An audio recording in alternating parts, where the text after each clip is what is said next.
माझे मित्र श्री दुबे सर, एडनेक्सची सर्व टीम, उपस्थित विद्यार्थी मित्रमैत्रिणी आणि पालकवर्ग, एका ठिकाणी एका मंदिराचं बांधकाम चालू असतं आणि एक माणूस त्या बांधकामाच्या इथनं जात असताना त्याला उत्सुकता वाटते की एवढे सारे मूर्तिकार आहेत, छिन्नी हातोडा घेऊन काहीतरी कोरतायत दगडामध्ये, ते काय काय करतायत, आपण त्यांना विचारायला जाऊ. म्हणून तो एका माणसापाशी जातो आणि म्हणतो की काय करताय. तो माणूस वस्कन त्याच्या अंगावर ओरडतो, म्हणतो दिसत नाही का दगड फोडतोय ते, छन्नी हातोडी घेऊन काय दुसरं काय करू शकणार आहे माणूस. तरी हा आपला राग मिळून म्हणतो की पण कशासाठी करताय.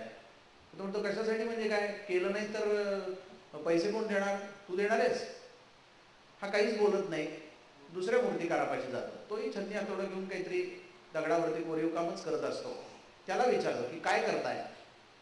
तर तो म्हणतो की मंदिर बनवतोय. पण तुम्हाला आवडतं का हे काम. तर तो म्हणतो की फारसं आवडत नाही, पण दुसरं काही जमणार पण नाही आहे आणि हे केल्याशिवाय माझा प्रपंचही चालणार नाही, म्हणून मी करतोय. मग तो तिसऱ्या माणसापाशी जातो. तोही छन्नी हातोडा घेऊन दगडामध्ये कोरतच असतो काहीतरी. त्याला विचारतो की काय करताय. तर तो म्हणतो मी मूर्ती बनवतोय. मग हा त्याला विचारतो की आवडतं का तुम्हाला हे काम. तर तो म्हणतो की हो, खूप आवडतं. कारण हा जो दगड आहे, हा आत्ता तुम्हाला उबडधुबड दिसतोय. ज्या वेळेला मी ह्याच्यामधनं बाकीचा नको असलेला दगड काढून टाकीन, त्यावेळेला ह्याच्यातनं एक छान मूर्ती तयार होईल आणि मलाही निर्मितीचा आनंद त्याच्यातून मिळेल. हा माणूस काही दिवसांनी याच तिघांचं काम आता कुठवर आलंय हे बघायला येतो. तो जो पहिला माणूस असतो त्यांनी फक्त एक चौकोनी आकाराची मंदिराची पायरी बनवलेली असते. जो दुसरा माणूस असतो त्यांनी मंदिराचा एक खांब बनवलेला असतो आणि हा जो तिसरा माणूस असतो त्यांनी त्या दगडातून अतिशय सुंदर मूर्ती घडवलेली असते. आपण जे काम करतो ते जर आपण मनापासून करणार असू तर त्या कामाचा रिझल्ट, त्या कामाचं जी परिणती आहे ती चांगल्याच गोष्टीमध्ये होते. आपण आळणीबळ आपल्या अंगावर पडलंय म्हणून केल्याशिवाय भागणारच नाही आहे असं म्हणून केलं तर आपल्याला तितकंसं यश मिळत नाही. आणि त्यामुळे CET ज्या विद्यार्थ्यांना द्यायची आहे त्यांना माझा पहिला सल्ला असा आहे की CET मनापासून द्या. आपल्याला कोणीतरी बळजबरी केली आहे, आपल्याला ती दिल्याशिवाय गत्यंतरच नाही आहे किंवा काय शिंची कटकट आहे असं म्हणून ती देऊ नका. तुम्हाला त्याच्यामध्ये यश मिळणार नाही. ती मनापासून द्यायचा प्रयत्न करा, म्हणजे तुम्हाला त्याच्यामध्ये यश मिळाल्याशिवाय राहणार नाही. मग मनापासून देण्यासाठी तुम्हाला थोडीशी CETची आणि त्याच्या ती देण्यामागचं महत्त्व काय आहे याची माहिती दिली पाहिजे, म्हणजे तुम्हाला ती द्यावीशी वाटेल. 25 वर्षापूर्वी मध्य प्रदेशमध्ये सर्वात पहिल्यांदा इंजिनिअरिंग आणि मेडिकलसाठी म्हणून CET सुरू झाली. त्याच्या लगेचच्या वर्षी कर्नाटकमध्ये सुरू झाली. तिथे का सुरू झाली तर या दोन्ही गव्हर्नमेंट्सने ज्या वेळेला असं पाहिलं की अतिशय हुशार मुलं आहेत, युनिव्हर्सिटी टॉपर्स आहेत, युनिव्हर्सिटीमध्ये पहिल्या 5 आलेला इंजिनियर आहे पण त्याची डिझाईन फेल जात आहे, किंवा युनिव्हर्सिटी टॉपर डॉक्टर आहे परंतु त्याचं डायग्नोसिस चुकत आहे किंवा त्यांनी दिलेली औषधं लागू पडत नाही आहे. मग त्या सरकारांना असं वाटलं की असं का होत आहे, ही मुलं तर हुशार आहेत, युनिव्हर्सिटीमध्ये पहिली आली आहेत, पहिल्या 5 आलेली आहेत, सगळं ट्रॅक रेकॉर्ड पण चांगलं आहे, पण मग ही इंजिनियर आणि डॉक्टर म्हणून यशस्वी का होत नाही आहेत. ज्या वेळेला त्यांनी याच्यावरती एक कमिटी नेमून सर्व्हे केला त्यावेळेला त्यांच्या असं लक्षात आलं की हे सर्व विद्यार्थी हुशार आहेत नो डाऊट, परंतु आपल्या ज्ञानाचा व्यावहारिक उपयोग करण्याची ॲप्लिकेशन माइंड किंवा ॲप्लिकेशन ओरिएंटेशन ही त्यांची कपॅसिटी नाही आहे. त्यांच्याकडे ज्ञान आहे परंतु ते ज्ञान व्यवहारात कसं वापरायचं हे त्यांना कळत नाही आहे किंवा हे त्यांना जमत नाही आहे. आणि त्यामुळे नुसत्या ज्ञानाच्या जोरावर त्यांनी परीक्षेमध्ये खूप चांगले मार्क मिळवले परंतु प्रत्यक्ष व्यवहारामध्ये त्या ज्ञानाचा जेव्हा उपयोग करायची वेळ येते त्यावेळेला ते फेल जात आहे.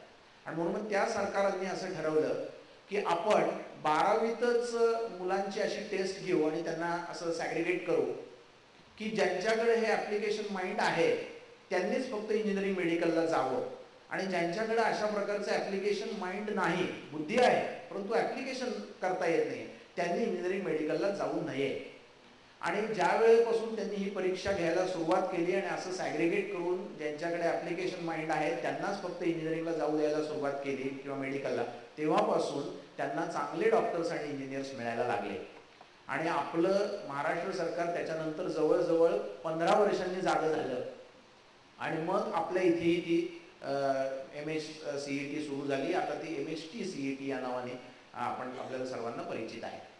तर मुळात ही परीक्षा तुम्ही चांगले इंजिनियर किंवा डॉक्टर बनू शकता की नाही हे बघण्याची पहिली परीक्षा आहे, पहिली पायरी आहे. आणि त्यामुळे आपण ते होऊ शकतो की नाही चांगलं हे बघण्यासाठी ती प्रत्येकाने द्यायची. आणि त्याच्यामध्ये अपयश मिळालं तरी सुद्धा नाराज व्हायचं नाही की ठीक आहे, मी इंजिनियर डॉक्टर बनू शकणार नाही, पण मी इंजिनियर डॉक्टर झालो नाही म्हणजे मी आयुष्यात एकदम काहीतरी मोठं गमावलंय किंवा मी एकदम कंडम माणूस आहे, जगायला नालायक आहे असं समजण्याचं काही कारण नाही आहे. आजपर्यंत भारताला याच्या आधीचे राष्ट्रपती APJ अब्दुल कलाम एवढे सोडले तर एकही इंजिनियर राष्ट्रपती मिळालेला नाही, एकही डॉक्टर किंवा इंजिनियर पंतप्रधान भारताचा झालेला नाही, महाराष्ट्राचा एकही मुख्यमंत्री डॉक्टर किंवा इंजिनियर नव्हता, पुणे शहराचे महापौर सुद्धा कोणीही डॉक्टर इंजिनियर आतापर्यंत झालेले नाही आहे. असं काही नाही की डॉक्टर इंजिनियर झालं म्हणजेच काहीतरी फार आपण आयुष्यात तीर मारला, तर मी सुद्धा इंजिनियर आहे, मला माहिती आहे मी काय तीर मारलाय ते. त्यामुळे असं समजण्याचं काही कारण नाही आहे. माझ्याकडे ती कपॅसिटी आहे की नाही एवढं मी फक्त चेक करेन, नसेल तर सोडून दे. परंतु दुर्दैवानं काय झालंय की लहान मुलांना नकार ऐकायची सवय पालकांनीही लावलेली नाहीये दुर्दैवानं सुरुवातीपासून. आणि त्यामुळे मी जेव्हा असं सांगतो की 140 पेक्षा कमी मार्क CETला पडले तर इंजिनिअरिंगला जाऊ नका, तुम्हाला ते झेपणार नाही, तर मुलांना ते पटत नाही, त्याच्यापेक्षा सुद्धा आई वडिलांना पटत नाही आणि त्यातही आईला पटत नाही. कारण मुलांनी इंजिनिअरिंगला जावं ही आईची इतकी इच्छा असते. मी सगळ्यांचं पाहतो आली इंजिनिअरिंगला ज्या महिलेचा मुलगा आहे तिच्या पहिल्या 10 वाक्यामध्ये माझा मुलगा इंजिनिअरिंगला आहे याचा उल्लेख बाय डिफॉल्ट येतोच. मग तुम्ही विषय कुठलाही काढा, पाऊस पडत नाही या विषयावर जरी एखाद्या महिलेला बोलायला सांगितलं तरी तिच्या 10व्या वाक्यात माझा मुलगा इंजिनिअरिंगला आहे हे वाक्य येतच. आणि हे वाक्य उच्चारायला न मिळणं हा आपला काहीतरी मोठा अपमान आहे असं समजून त्या आया चाललेल्या आहेत. आणि त्यामुळे 80 मार्क आणि 85 मार्क मिळालेल्या मुलाला सुद्धा इंजिनिअरिंगला डोनेशन देऊन घालण्याची पालकांची धडपड आहे, ही काढून टाका. मला आठवतंय की मी 92ला इंजिनियर झालो, त्यावेळी वेळेला हेच होतं. मी कोणाहीकडे गेलो माझ्या संघाच्या कामासाठी म्हणून की आयांचं असंच असायचं, नाही तुमचं ठीक आहे हो, पण त्याला तो इंजिनिअरिंगला आहे ना, त्याला सबमिशन असतं, त्याला अमुक असतं, त्याला तमुक असतं. असं 5-6 वेळा ऐकलं की मग मी सांगायचं की मी सुद्धा इंजिनियर आहे आणि मी सुद्धा हे सगळं सबमिशन वगैरे केलेलं आहे. पण तेव्हापासूनची ती ट्रेंड आलेला आहे की आपला मुलगा इंजिनिअरिंगला आहे आणि मेडिकलला आहे हा जणू काही आपलं अभिमानाचा मुद्दा आहे असं पालकांनी करून घेतल्यामुळे या CETचा उद्देश समजून न घेता CETला कितीही मार्क पडले तरी विद्यार्थ्याला आपल्या पाल्याला इंजिनिअरिंग मेडिकलला घालण्याची पालकांची फार इच्छा असते. तर आपल्याकडे ॲप्लिकेशन माइंड आहे की नाही हे चेक करण्याची ही परीक्षा आहे आणि त्यामुळे ती आपण सर्वांनी द्यायची. आतापर्यंत अशा प्रकारची परीक्षा तुम्ही कधीच दिलेली नाही. आतापर्यंतच्या तुमच्या सगळ्या परीक्षा कशा होत्या, घोका आणि ओका टाईपच्या होत्या की पाठ करायचं, जाऊन लिहून म्हणजे तिथे उतरवायचं, घरी यायचं. ते सगळं त्या मॉडेल आन्सर प्रमाणे दिसलं की हे त्या विद्यार्थ्याला समजलं आहे किंवा नाही हे न विचारता तो परीक्षक मार्क देतो, कारण नियमच तसा आहे. आणि त्यामुळे त्या नियमाप्रमाणे तो मार्क देतो की डायग्रामला 2 मार्क, डायग्राम व्यवस्थित काढली आहे ना 2 मार्क, मग डायग्रामच्या डिस्क्रिप्शनला 1 मार्क, मग 1 मार्क, आणि पुढे त्याचं वर्किंग आहे त्याला 1 मार्क 1 मार्क तो देऊन टाकतो. पण हे त्याला खरोखरच समजलं आहे की नाही हे तो बघायला जात नाही. आता CETमध्ये मात्र तसं होणार नाहीये. CETमध्ये हे तुम्हाला पूर्ण समजल्याशिवाय तुम्हाला त्याचं उत्तर देताच येणार नाहीये. आणि त्यामुळे ही परीक्षा आपली आयुष्यात कधीही यापूर्वी झालेली नाहीये आणि म्हणून ती आपल्याला द्यायची.